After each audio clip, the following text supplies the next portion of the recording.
Hey everybody, this is X Walk Hill Bethelite here. And it's been a while since I've been on because I've actually moved to a different area. So it was a lot of uh, carrying things, planning, cleaning things up, making sure everything was left in order. And finally, the whole unpacking and everything that goes in and along with that. Uh, and then, getting cable and Wi-Fi set up and all. So all that took some time. And it's probably been a week or so since I've got an opportunity to talk to you guys. But now that I'm here, one of the things that really hit me hard is when I talk to people who struggle with the loss of family. And it's a situation that they really can't control. They can't really do anything about it. There's people that have tried to go to the Kingdom Hall, and uh, it's hard to control what you believe once you've already come to the realization of certain things. Once you've gotten information, it's hard to just forget it. So there's people that, let's say they have a moment of weakness or something to that effect, and they may be disciplined, they may be disfellowship. Well, the issue that arises, and this isn't every case, it's just some cases, is while they are away, maybe things open their eyes, maybe how they're treated. They may be treated in an unkind manner. And they end up learning that the organization isn't what it says it is. And there's still disfellowship. So they don't really have the option of fading or anything like that. They're still in a situation where they need to get reinstated in order to speak to family. And that's a tough thing because it's hard to walk into a Kingdom Hall and you are hurt by the things that you've learned about the organization and you don't believe anything that they're telling you. Everything may sound silly to you. It may sound very basic. You may feel that half of what they're telling you is incorrect. And it may be very difficult to not only sit through that, but then endure having no one speak to you before and after the meeting. It's emotionally taxing, and it's very difficult to do when you don't even believe what's being taught. And people that are in that situation, they may no longer be involved in any of the wrongdoing or any of the things that they were disfellowship about. They just no longer believe. And because they no longer believe, it's hard for them to get reinstated. And they've got family that just won't speak to them. Or maybe some close family. I've talked to people that have got family that they were very close to that stop talking to them and stop talking to them to the point where, let's say they're in the hospital or something, and they won't even speak to them.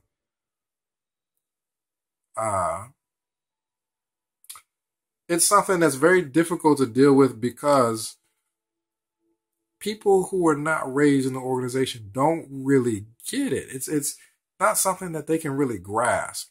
They don't understand. I've tried explaining it to people, and they don't fully grasp it.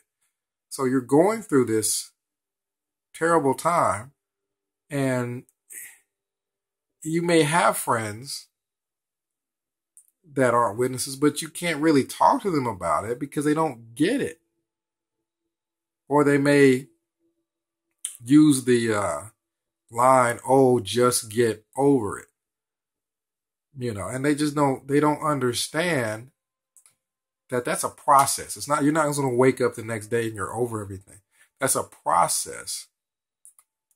When you're talking about healing from a major blow like that, it takes time to kind of reset your compass, figure out what's going on, where you are, where you're headed,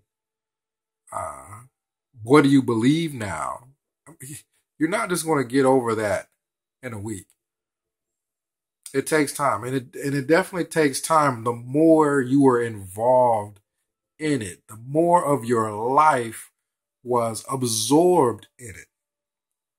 So, for example, someone who was a Bible study, maybe went to hall, I went to meetings every now and again.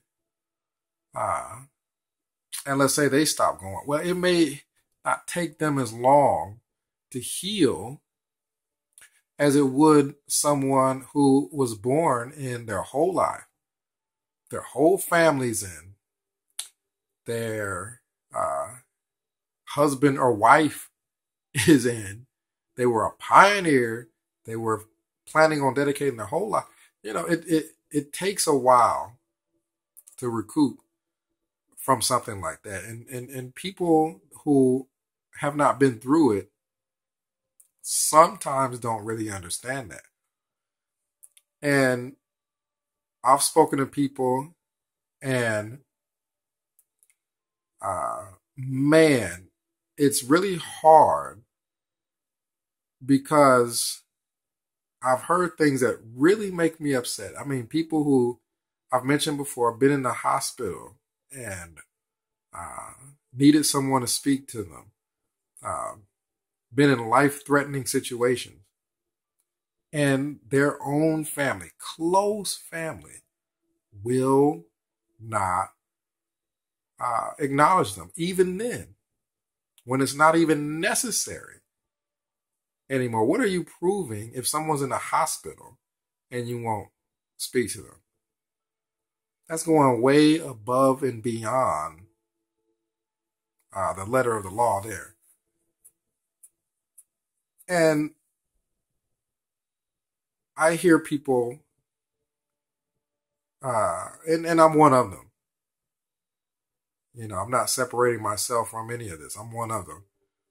I haven't spoken to some of my relatives in a long time. And even when I do, it's like they don't even care. The only thing they care is, did you go to the Kingdom Hall? I may speak to someone, and I did speak to a close relative that I hadn't spoken to in maybe a year, definitely over 6 months. First thing they said when they opened the door, "You haven't been to the Kingdom Hall because you have a beard." That was the first thing you're going to say to someone who lived in the same house as you did their whole life growing up, and you hadn't spoke to them in a year or more. And that's what you're saying.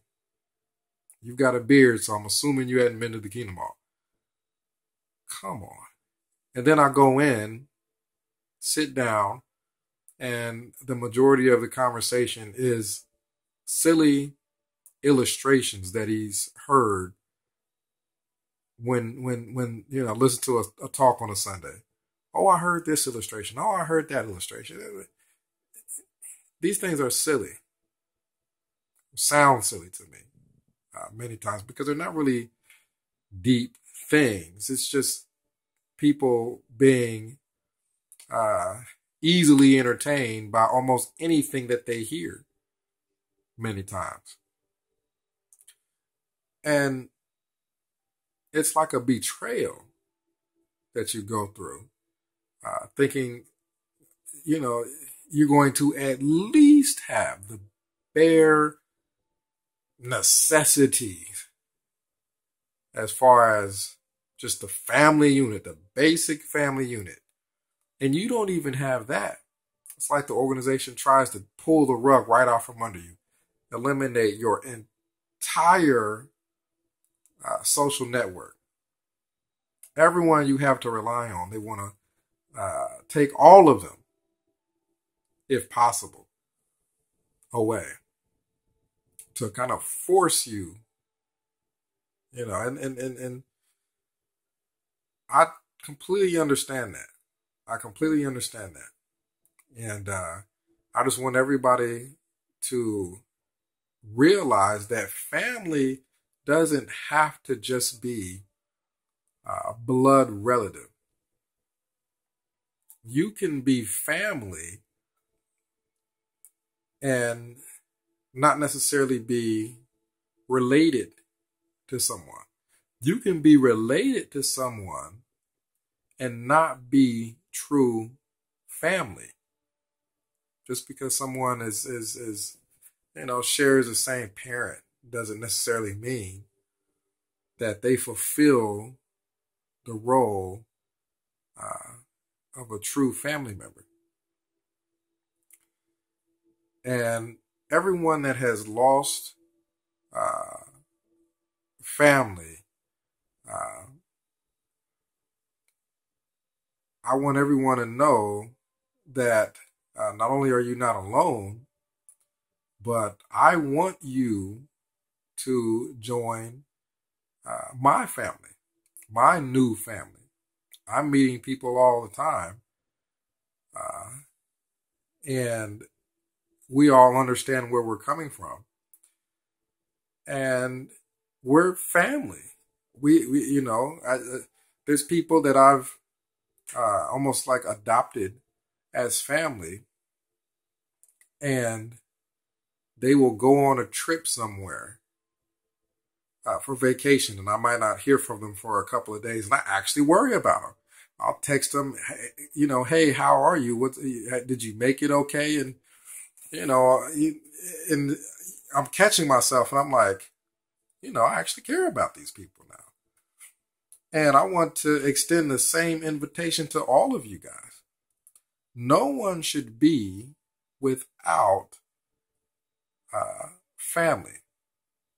And that's not something that the organization can take away, because we can choose people that we feel won't leave us, people we feel will be loyal, people we feel will be true to us, listen to us regardless of what we believe, care about us unconditionally. It just blows my mind how quickly people in the organization drop their sons, their daughters, their mothers, their fathers, their husbands, wives, drop them like that. I won't even listen to reason. And while that's going to hurt, and it's going to take a while to heal, you're still not alone. People that are going through depression because of all of that, finding out that a lot of what you believed growing up was a lie. Not only that, but your whole family's gotten taken away from you. There's people that are going through depression because of that. And you're not alone. And, there's people that you can talk to about the situation that will understand, myself included. And all you have to do is, I'll leave my email in the link there. And this is really a follow-up to a video that I did before, talking about no one having to be alone. You don't have to go through this alone. This is a very scary time for a lot of people. And it's very difficult to go through it alone and not really have anybody that you can talk to that understands what you're going through. And you don't have to go through that. I think maybe, years ago before the internet and all these groups, it was really difficult, for people. But now you have, groups and things like that, which help, but it doesn't really take the place of actual family. And that's what I'm extending. And of course, it takes time to get to know people. You don't just send an email. We exchange numbers, we talk on the phone, and then we just know each other like that. It takes time, but it's worth the effort. It's worth the time spent to get to know someone that, is going to be there to listen while you're ranting, be there when you're going through things that you want to rejoice about, just being there. And it takes time because, I've gotten to know new people and I've put people in my contact list on my phone, and I need to get pictures really. What I need to do is I need to get everybody's picture so I can put their picture next to the name. And then that way that helps me get a good mental picture of who everyone is, because I'll be having a conversation with one person. And keep in mind, we just met, and another person will call and I might get them mixed up, and I'm starting talking about what, I was talking to someone else about. I'm like, oh, wait a minute. So it does take time to get to know everyone. But I remember putting everyone that I was newly meeting that sent me an email from my last video, and we exchanged phone numbers, and we're talking and we're getting to know each other, and we're talking about deep things, interesting things that, people go through. We're talking about, well, what do you believe now? And I'm not the type of person that's going to try to push a religion on you or anything like that. No, we're talking about it as if we were family, accepting the person for who they are and accepting their choices. And listening, being a listening ear, not being judgmental. And not only are we doing that, but we've got plans to meet up. I've got plans to meet up with a lot of people. And there's a nice little group of us in the area where I live. And we've planned meetups. I've met up with people. And it really helps. It really does help. It helps a lot to have, you don't really replace that blood relative that you spent your whole life, you grew up with, but you're not alone. That's the thing. You're not alone. And you're on the phone, you're talking to people, you're meeting up with people, you're not without friends that understand. And just a quick, short, little story. I was putting people in my contacts that I had met, and somehow I sent a text message while I'm putting everybody in my contacts, and I think I'm half asleep, probably 1 o'clock in the morning. I'm doing that, and the next day, I finished the text that I fell asleep trying to do. And somehow it sent a group text. It sent a text to everybody that I put in my contacts list, and everybody is able to see that. And from my understanding, people got to know each other. People were having nice little chats. And, that's what I'm kind of talking about here. Don't let the organization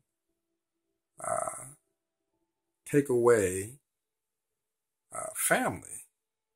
You can have family.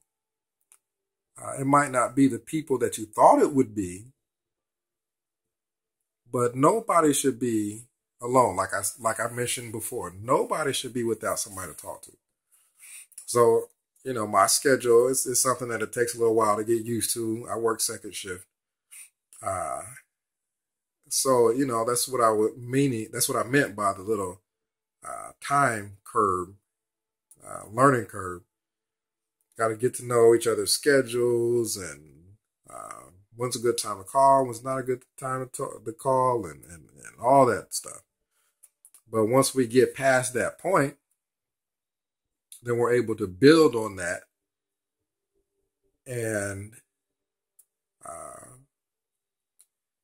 become family, become just like family. I don't care what color you are. I don't care what age you are. I don't care if you're 80 or 18, nobody should go through this alone. Nobody should go through this and only have a Facebook group or internet forum. That's just not enough.